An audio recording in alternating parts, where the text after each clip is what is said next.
Arizona, homeowner's best friend.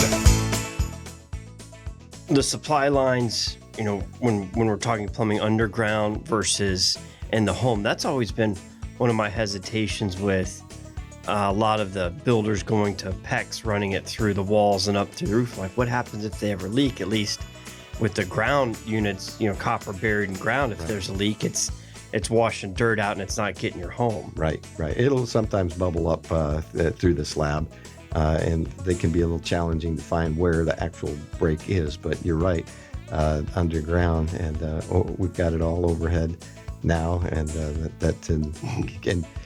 a nail through the wall, and we have drywall and people hanging pictures.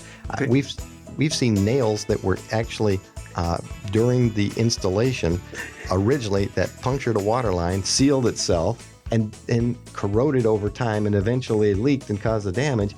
And people are amazed by that. But it was a result of an incident that was decades old. Yes, exactly. Rosie on the house, every Arizona homeowner's best friend.